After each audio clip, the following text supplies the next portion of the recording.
It's this here to play rugby. Nothing good.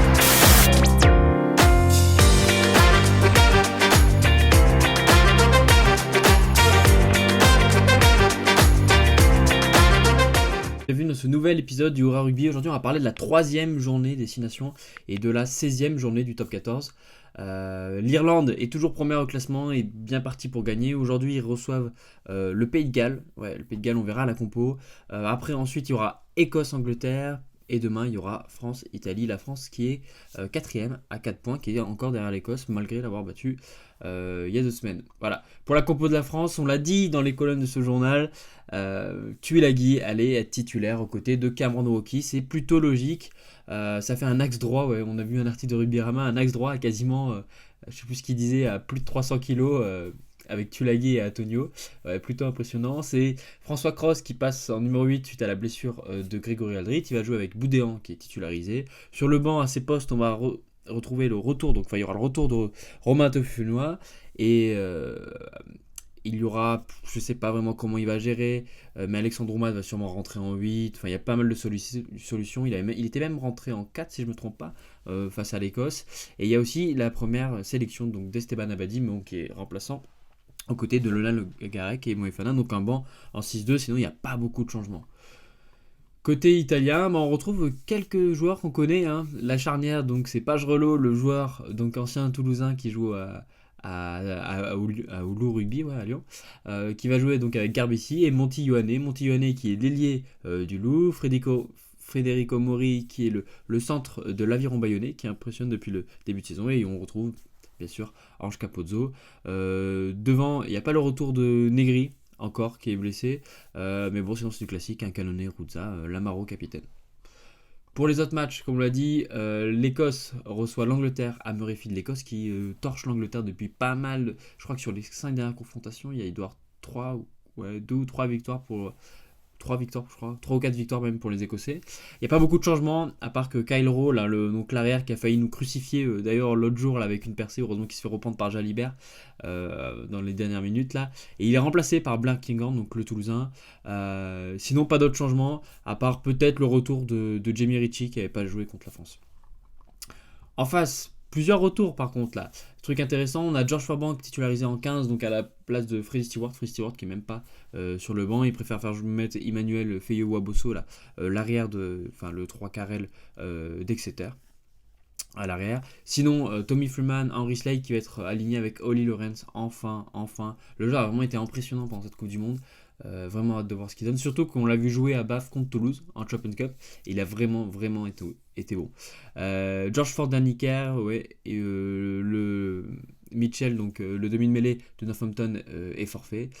Sinon, peut-être changement, on voit que Dan Cole est titulaire. Il paraît que c'est par rapport au fait qu'il va jouer face à Pierre Cheman, donc l'Écossais d'origine sud-africaine là, qui est censé être bon en mêlée fermée, bon, pas non plus impressionnant. Et du coup, c'est un peu pour contrer ça. Du coup, ils mettent un mec de 37 ou 38 piges quasiment. Ouais, plutôt impressionnant. Les Irlandais, du coup, qui reçoivent les Gallois à l'Aviva Stadium. Peu de changements. Si ce n'est donc la charnière, Gibson Park est de retour. Crowley enchaîne. Ouais, le mec, à la fin de ce tournoi, il aura un CV de dingue. Il y a Froley qui remplace Hugo Keenan, donc qui n'est pas sur la feuille de match, sûrement blessé. C'est pas du tout le même style derrière, mais Froley qui a un jeu au pied de grande distance avec James Lowe, ça risque de dégager dans tous les sens. Sur le banc, Conor Murray avec McCloskey. Voilà, maintenant on passe au top 14. Et oui, journée de top 14, journée de confrontation entre le bas de tableau, vous allez voir. On voit, il y a Montpellier qui reçoit Bayonne, ce genre de choses. Là, c'est peut-être pas bien actualisé ce truc. Mais on passe aux compositions. Donc le Racing qui doivent se relancer vraiment après la branlée qu'ils ont pris. Ouais, le machin a pris le bonus au Racing. En même temps, avoir une pelouse synthétique, si t'es pas capable d'avoir les armes et qu'ils les ont, compliqué. En tout cas, Max Spring numéro 9 avec Méliand. L'autre jour, j'avais dit que mettre Méliand, Tristan Teder en 10 allait peut-être se permet de trouver des solutions, manque pas, ils sont complètement foirés. Du coup, charnière Spring, Méliand. Sinon, du grand classique, Polonati, Diallo Colissi, Loré, avec Boris Palu, donc qui remplace Cameron Waukeez en sélection avec Aoundel. Côté Stade Français, les mecs ils vont tout miser pour le gagner. Ils ont vraiment pas beaucoup d'absents. C'est une grosse compo. On a appris que Roy Cocotte d'ailleurs prolonge jusqu'à la fin de saison, si je me trompe pas. Mais voilà, Joe Marchand, Tétien, Dakuaka, ça risque de faire un sacré derby tout ça. La section Palos qui reçoit Toulon. On voit que le jeune d'Espérès enchaîne. Sinon derrière c'est du classique. Whitelock, il est seul. Il n'y a qu'un seul Whitelock. Je pense que Sam Whitelock est forfait, remplacé par Fabrice Mess, si je ne me trompe pas. Voilà, côté Toulon, plusieurs retours. Melvin Jaminet est de retour à l'arrière. Tukovu passe à l'aile. La charnière sera lausannisée Enzo Hervé qu'on n'avait pas vu depuis quelques temps. Mais bon, vu que Bigard, enfin non, Bigard est encore là, si je ne me trompe pas, mais il n'est pas en sélection. Mais il n'avait pas joué depuis longtemps. Et sur le banc, bah, c'est un peu particulier. Hein. On imagine que c'est Smiley qui va prendre le poste de 10 polyvalent ou Saint-Zel. Ouais. Un peu particulier tout ça. Mais sinon, voilà, Alagahu, donc le jeune qui s'entraîne avec le 15 de France qui est titulaire avec Mathéo Lecorvec et Jules Coulon. Belle équipe quand même, hein, Toulon pour faire un déplacement, vraiment belle équipe. Le Loup qui reçoit Oyonnax, c'est un peu le derby d'Ornalp, mais le Loup qui manque pas beaucoup de joueurs, si ce n'est Bamba qui est toujours blessé. D'ailleurs, c'est Valentin Simutoga, l'ancien Clermontois, qui est sur la feuille de match. Et Romain Tofufinoa, qui est en équipe de France, comme son frère Sébastien Tofufinoa. Du coup, du grand classique, Théo William, Guillard, William Allen, j'adore cette troisième ligne. Hein. Avec aussi Botta, ça joue bien. Couillou, Jackson, Maracou, Parisien qui avait joué à l'aile, si je ne me trompe pas l'autre jour, là, qui est titulaire au centre. Il n'y a pas. Voilà. Castres qui reçoit l'UBB qui a perdu à domicile l'autre jour et qui se déplace à Castres. Paris risqué quand même. Ça va être compliqué. La charnière Arata, Lebrun qui enchaîne, a fait un bon match l'autre jour avec Jay Goulu. Côté UBB, on voit la titularisation donc, de Laterade et d'Afané. Afané, on l'a vu, est champion du monde U20. Derrière, il y aura Petit, Douglas, Ventaifer, Samou, Diaby. Il y a Tatafou et sur le banc. Ouais, ça peut faire un sacré banc hein, pour gagner ce match. Vili, Abadi, Vili pour couvrir derrière. Deux porteurs titulaires avec Zalcoms en 13. Ouais, pour Matteo Garcia et Nanette. On va voir ce que ça va donner avec le jeune Moustin. Tomboué doit être forfait. L'USAP qui reçoit le Stade Rochelet. Stade Rochelet avec une équipe un peu particulière, vous allez voir. Et sinon, bon, ils ont réussi à trouver un bon remplaçant quand même qui arrivait un bon remplaçant à Tulagi qui arrivait de Toulon, donc en plein milieu de saison là. Donc Mathieu Tanguy avec Sobela Oviedo, vraiment très bon joueur, très bon porteur de balle. Tom Ecochard avec McIntyre, Veredamou. Ouais, De La Fuente, ouais, bon, la grosse compo avec Thomas Soalan qui était censé être en burn-out physique et mental mais qui joue en championnat. Enfin voilà. Avec Nakaleu sur le banc, tiens, intéressant. Côté Rochelet, il y a pas mal de jeunes. Hein, on voit Panverne qui était champion du monde U20 avec Idoumi, Piquet, bon, Ployer, Piquet. Bon, la troisième ligne ne change pas par rapport à l'autre jour. Antoine Astoy qui était en 15 reprend sa place de 10 alors que c'est Brice Dulin qui passe en 15. Favre et Seteni, et c'est le retour de Raymond Roule après 8 mois après sa blessure si je ne me trompe pas, et ils viennent quand même avec une compo assez intéressante, hein. Sur le banc il y a de quoi faire avec West, Denis Bouka, donc le jeune 3 quarts centre, Koutelia, Bergeon, Oscar Gégou, Mathias Haddad, donc deux flanqueurs.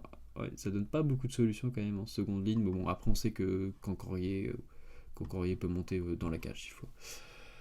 Ok, MHR qui après avoir pris le bonus au Racing joue à domicile et reçoit Bayonne qui l'a emporté à domicile face à Clermont l'autre jour. Et bon bah là c'est la grosse compo hein, du Van Rensburg, Lenny Nucci, Sam Simons, Reina Carbonel, Safontaine, Vincent, bah ouais, quand ils sont pas trop impactés par le 15 de France et les matchs internationaux et qu'ils ont une équipe un effectif de qualité, sachant que bon il n'y a plus Garbici leur numéro 10. Ouais, il y a de quoi faire. Hein.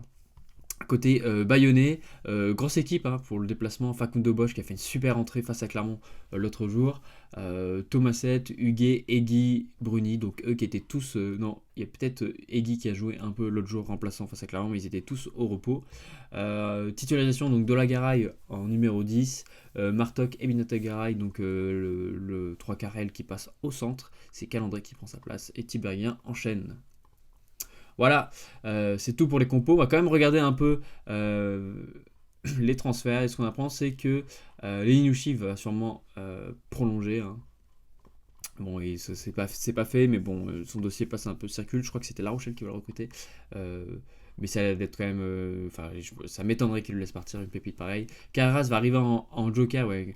En même temps, Bayonne qui avait recruté Rhys Hodge ou encore Luke Moran, donc deux Australiens, et qui en fait sont tout le temps blessés, qui n'ont très peu joué, donc il va arriver en qualité de joker, et quitte donc les Newcastle Falcons.